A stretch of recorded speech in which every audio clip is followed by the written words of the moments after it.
Halo nakama gadget, di video kali ini gua mau unboxing plus review Samsung A07 4G di tahun 2026. BTW gue udah siapin untuk time skip buat kalian yang mau nyari di bagian tertentu. Dan halo, gue Aka, mari kita mulai videonya.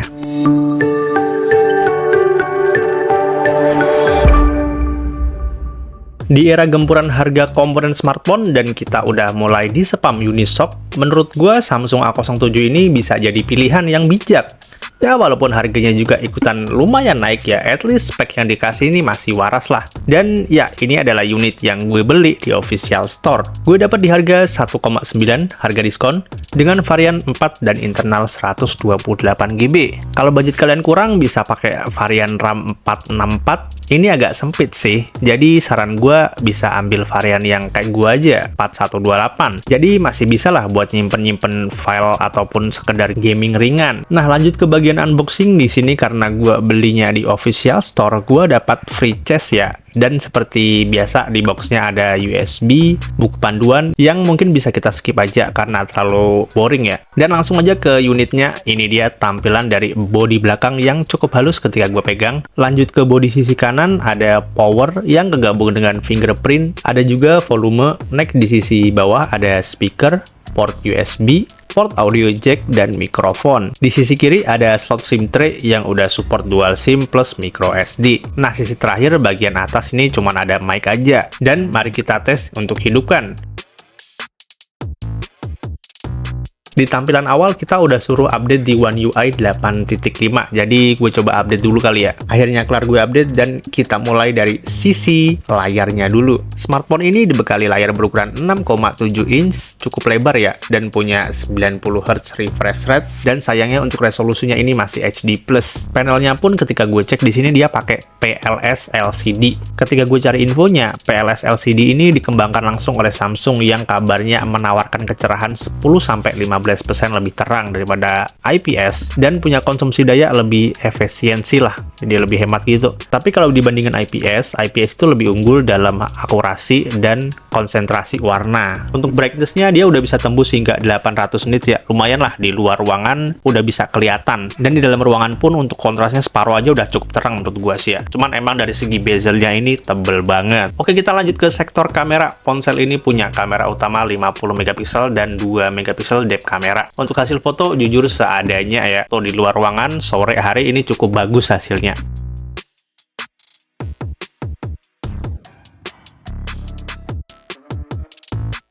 Di dalam ruangan pun detailnya masih dapet lah, cuman pas malamnya ini seadanya aja. Hasil gambar yang dihasilkan ini ya kurang sih menurut gua kalau malam hari. Untuk perekamannya sendiri ini sayangnya cuma mentok di Full HD alias 1080p di 30 fps. Jadi kamera depan dan belakangnya ini cuma mampu record di 1080p 30 fps aja. Kalau masalah hasil di sore hari ya seperti gue bilang masih enak dilihat lah. Ini adalah resolusi menggunakan Full HD 30 fps. Kalian bisa lihat ya. Karena ini nggak ada stabilizernya. Ini adalah kualitas video dari Samsung A07 di kamera depan. Kalian bisa lihat di sini ya. Resolusinya di Full HD 30 fps juga. Tapi ketika udah di malam hari, ya kalian bisa lihatlah seadanya aja. Pokoknya semisal kalian bisa lihat langsung dari kameranya ya, kalian jebret sama lihat hasilnya itu kayak dikasih filter sih menurut gua. Jadi untuk kameranya menurut gua ya ala kadarnya aja di harganya. Lanjut lagi ke bagian baterai. Smartphone ini dibekali baterai 5000 mAh dan udah gue coba seharian, cuman scrolling aja ini bisa tahan seharian. Untuk ml pakai WiFi ini 1 match sekitar 15-20 menit, ngurang sekitar 2-3%.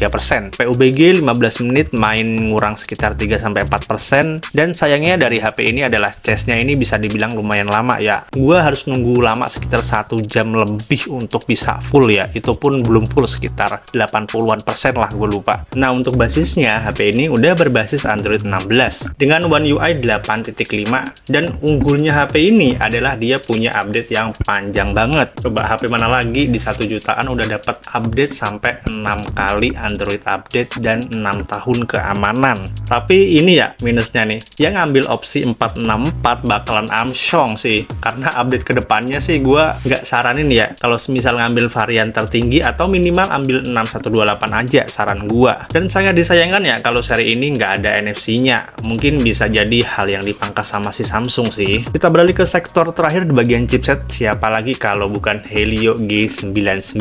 Dulunya chipset ini dihujat ya karena emang spam HP di mana-mana, tapi sekarang malah di spam Unisoc eMMC pula di harga 6 jutaan. Jadi menurut gua untuk kenaikan sekarang ya Helio G99 ini masih playable lah, apalagi storage-nya juga udah pakai UFS 2.2 bukan eMMC. Gue juga sempat tes ya, untuk skor Antutu HP ini tembus di angka sekitar 500 ribuan di Antutu versi 11. Untuk main game-game ringan kayak ML, dia kebuka di setting 60 fps dengan settingan grafik kebuka di ultra. Cuman gue di sini main di tinggi aja, atau enggak kalau mau stabil FPS-nya kalian bisa main di medium aja. Ingat, ini HP murah ya. Dan untuk FPS-nya dia bisa tembus lancar di 60 fps.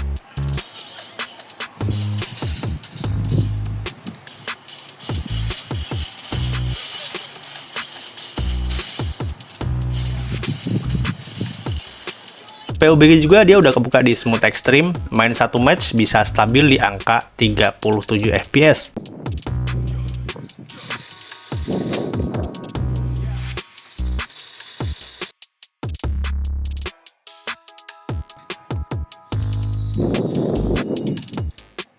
Apalagi main game FF bisa dimentokin rata kanan stabil di 58 fps.